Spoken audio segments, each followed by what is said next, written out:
Larry wheels एक perfect example है sexual immorality का। इवन उसके पास हर एक वो चीज़ है जो कि हर इंसान लाना चाहता है लाइफ के अंदर। वैल्यू, फेम, वेल्थ, हर एक चीज़। उसके पास कोई चीज़ की कमी नहीं है, उसके पास मसल्स है, उसके पास हर एक चीज़ है। फिर भी वो एक जगह हार गया है। वो लस्ट के अंदर हार चुका है। उसकी वुमन, उसकी गर्लफ्रेंड, उसकी वाइफ, जो भी वो है, वो उसकी रेस्पेक्ट बिल्कुल नहीं करती है। एंड वो उसे जानती है वो किस तरह उसे कंट्रोल कर सकती है। वो लस्ट से कितना ज़्यादा भूखा है एंड वो कितने पैसे बर्बाद कर चुका है ओनली फैंस जैसी चीज़ों पे। अपने आप को डिस्ट्रॉय कर चुका है। उसके पास किसी भी चीज़ की कमी नहीं है। वो डिसिप्लिन्ड है, वो जिम जाता है, उसके अच्छे मसल्स है, उसकी अच्छी फिजिक है, वो अच्छा कमाता है, उसके पास अच्छी फेम है, वो फिटनेस इंडस्ट्री के अंदर काफ़ी फेमस है। येट स्टिल वो अपने डिजायर्स को कंट्रोल नहीं कर पाता, वो उन्हें मास्टर नहीं कर पाता। अगर हम थोड़ा और पास्ट के अंदर जाएं एंड थोड़ा और ऑब्जर्व करें तो पहले के लोग तुम देखोगे वो अपने आप को बुरी तरह मास्टर करते थे, मेडिटेट करते थे, अपनी फोकस पावर बढ़ाते थे एंड हर एक चीज़ के ऊपर काम करते थे, मेंटेलिटी के ऊपर अपनी काम करते थे बुरी तरह, अपने आप को हर एक चीज़ से अवेयर रखते थे। येट स्टिल वो लोग डिजायर्स के लिए भूखे थे, वो लस्ट के अंदर फंस चुके थे।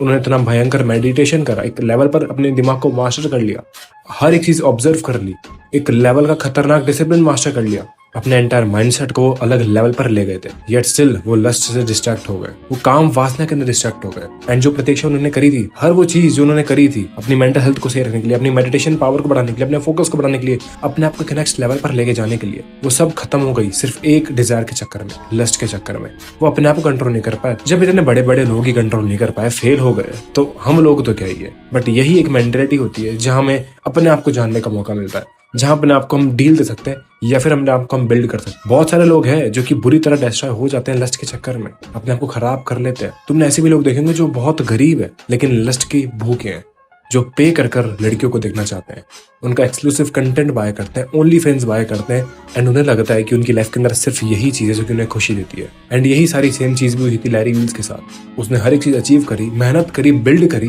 एंड स्टिल वो लस्ट से डिस्ट्रैक्ट हो गया एंड अपने आप को डिस्ट्रॉय कर दिया। एंड वो अपने आप को रिकवर भी कर रहा है, एंड वो अपने आप को रिकवर कर लिया है, फिर रिकवर कर रहा है, तुमने ये भी सुनी होगी, बट स्टिल अभी कुछ कॉन्सिक्वेंसेस है। एंड जो कंटेंट बहुत लोग कंज्यूम कर रहे हैं, porn, only fans, exclusive content Instagram पर जो लड़कियां चीज बेच रही है, एक भी लड़की तुम्हारे रिस्पेक्ट नहीं करती होगी अगर तुम्हें पर्सनली जानती होगी तो। तुम्हारी फ्यूचर वाइफ तुम्हारी रिस्पेक्ट नहीं करेगी अगर वो चीजें जानती हो कि तुम लस्ट से डिस्ट्रैक्ट हो जाते हो। एंड इवन बहुत सारे लोग हैं उनकी वाइफ उनके रिस्पेक्ट नहीं करती, उनके पास हर एक चीज है, फेम है, फिटनेस है, हर एक चीज है, फिर भी उनकी लाइफ पार्टनर या फिर उनकी वाइफ या फिर उनकी गर्लफ्रेंड उनकी रिस्पेक्ट नहीं करती है, क्योंकि वो जानती है कि वो तुम्हें हैंडल कर लेगी, तुमसे वो डील कर लेगी। एंड ये फ्यूचर के अंदर काफी नेक्स्ट लेवल पर जाने वाला है अगर ये अभी कंटिन्यू रहा तो। अगर तुम अभी भी ऐसा इररिलेवेंट कंटेंट कंज्यूम कर रहे हो, पॉर्न देख रहे हो, अपने दिमाग को जंग खिला रहे हो या फिर अपनी मेंटालिटी को डिस्ट्रॉय कर रहे हो, क्रेव करते हो वुमेन के लिए, ऑब्जेक्टिफाई करते हो एंड उनकी रिस्पेक्ट नहीं करते हो, अपने आप की रिस्पेक्ट नहीं करते हो, बार बार ये चीज कंटिन्यू करते हो, तुम अपनी मेंटल हेल्थ खराब कर दोगे। तुम्हारी फ्यूचर में मेंटल हेल्थ खराब होने वाली है। जब तुम बूढ़े हो जाओगे तुम मेंटल पीस कभी ला ही नहीं पाओगे, क्योंकि तुम्हारी मेंटल हेल्थ बुरी तरह खराब होगी जहां तुम सिर्फ क्रेव करते होंगे लस्ट के लिए। तुम्हारे डिजायर ही तुम्हें ले डूबेंगे, तुम्हारे डिजायर ही तुम्हें खा जाएंगे, क्योंकि तुम अपने आप को कभी भी ये चीज रियलाइज नहीं कर पाओगे कि तुम जो कंटेंट कंज्यूम कर रहे हो, जो हरकतें तुम कर रहे हो, जिस तरह तुम वुमन को ऑब्जेक्टिफाई करते हो या फिर ऐसे लोगों के साथ रहते हो जो कि वुमन को ऑब्जेक्टिफाई करते हैं, गलत बातें करते हैं, तुम्हारी मेंटलिटी के ऊपर इसका क्या फर्क पड़ेगा? तुम क्या बन जाओगे आगे जाके फ्यूचर में? तुम कैसे हैवान बन सकते हो? खैर बहुत लोग इस चीज से रिलेट कर पाएंगे एंड बहुत लोग ये चीज करते होंगे एंड तुम्हें खुद पता लग जाएगा कि तुम क्या चीजें करते हो। जब एक वीडियो वायरल होता है, इंटीमेट होता हुआ किसी भी लड़का लड़की का या फिर किसी भी एक बड़े इन्फ्लुएंसर का, तो लोग बुरी तरह पागल हो जाते हैं देखने के लिए। सबको लिंक चाहिए, सबको, हर एक इंसान को वो वीडियो देखनी है, बट वो लोग वही सेम चीज कर रहे हैं जो कि बहुत पहले से चलती आई है। बट फिर भी वो चीज देखने के तुम इतने उतावले क्यों हो? क्योंकि तुम्हारे ब्रेन को ऑब्वियस बात है उसकी आदत तो लग ही चुकी है एंड तुम्हारे ब्रेन को सिर्फ इसी चीज के अंदर मजा आता है या फिर कोई गलत चीज करने के अंदर ही मजा आता है जहां उसे डोपामिन मिलता है। वो भूल गया है कि मेहनत क्या होती है, वो भूल गया है कि बोरिंग काम क्या होते हैं, वो भूल गया है कि इसके अलावा भी दुनिया है, वो भूल गया है कि तुम क्या अचीव कर सकते थे। तुम और तुम्हारा ब्रेन दोनों भूल गए कि तुम्हारी एक्चुअल के अंदर पावर क्या है, तुम अपने आप को किस लेवल पर लेकर जा सकते हो, तुम क्या बिल्ड कर सकते हो, तुम क्या क्रिएट कर सकते हो। येट स्टिल तुम क्रेव करते हो फेक चीप डोपामिन के लिए, जहाँ तुम बार बार कंटिन्यूअसली रैपिडली ये कंटेंट कंज्यूम करते रहते हो एंड अपने आप को और वीक बनाते रहते हो। एक चीज हमेशा ध्यान रखना, जब तुम ये चीज कंटिन्यू रखोगे तुम और वीक से और वीक ही होते चले जाओगे। तुम ये कभी मत सोचना कि तुम अपने आप को इंप्रूव कर रहे हो, क्योंकि तुम्हारा ब्रेन जान चुका है कि तुम्हें ट्रिक कैसे किया जा सकता है। तुम अपने आप को जरूर बोलते होंगे कि मैं बाद में कर रहता हूँ, ये मेरा लास्ट टाइम है, लेकिन तुम अपने ब्रेन को कंट्रोल नहीं कर सकते,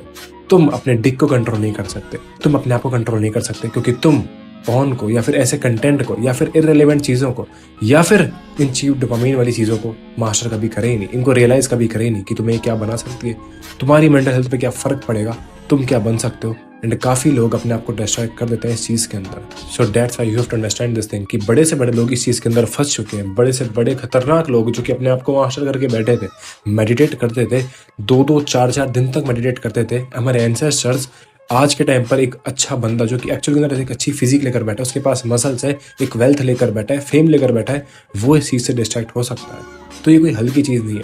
बट जिस दिन तुम इसे रियलाइज कर लोगे, तुम खुद इससे नफरत करोगे, क्योंकि जो भी चीज़ तुम देख रहे हो, ऑन देख रहे हो, जो भी इररिलेवेंट कंटेंट तुम कंज्यूम कर रहे हो, सब चीज़ फेक है। एक बार को अपने आप से क्वेश्चन करो, वो तुम्हें कभी अपना हस्बैंड बनाना नहीं चाहिए, वो तुम्हें कभी भी अपना लाइफ पार्टनर बनाना नहीं चाहिए, एंड तुम कभी भी ऐसी लड़की को अपना लाइफ पार्टनर बनाना नहीं चाहोगे। एक वुमेन को इस तरह का जो कंटेंट बनाती है, इस तरह की हरकतें जो करती है, उसको तुम अपनी वाइफ कभी भी नहीं बनाना चाहोगे, लाइफ पार्टनर नहीं बनाना चाहोगे। एंड यहाँ एक चीज़ समझना, अगर तुम उस लड़की को कभी अपने पार्टनर नहीं बनाना चाहोगे, तो तुम उसको देखकर मास्टरबेट क्यों कर रहे हो, अपनी पीनिस को क्यों डिस्ट्रॉय कर रहे हो, अपनी मेंटल हेल्थ को क्यों डिस्ट्रॉय कर रहे हो, अपने आप को क्यों डिस्ट्रॉय कर रहे हो। Understand this thing. ये चीज़ स्टार्टिंग में बहुत हार्ड लगेगी, ये बिल्कुल भी ईजी नहीं होने वाली है। बड़े बड़े लोग इस चीज़ के अंदर हार गए, लेकिन जिस दिन तुम इस चीज़ को रियलाइज कर लोगे, तुम इसे खुद क्विट कर दोगे, क्योंकि तुम खुद समझ जाओगे कि तुम क्या चीज़ कर रहे थे, तुम क्या कंटेंट कंज्यूम कर रहे थे, तुम क्या हरकतें कर रहे थे, तुम अपनी मेंटल हेल्थ को किस तरह डिस्ट्रॉय कर रहे थे। एंड इसे रिकवर होने में टाइम लगेगा, बट तुम रिकवर हो जाओगे अगर तुम होना चाहोगे तो। एंड अगर नहीं होना चाहोगे तो तुम कोप करोगे एंड बार बार ये कंटेंट कंज्यूम करोगे एंड बार बार अपनी mental health plus physical health plus अपने आप को डिस्ट्रॉय कर लोगे, अपने रिलेशनशिप को डिस्ट्रॉय कर लोगे एंड अपने आप को कभी मास्टर कर ही नहीं पाओगे। So it's all about your mentality. So that's it for the video. I hope this video helped, and अगर तुम्हें मेरा कंटेंट अच्छा लगा तो मेरे और वीडियो चेकआउट कर सकते हो। I will be seeing you in the next video. तब तक के लिए स्टे हार्ड, पीस आउट।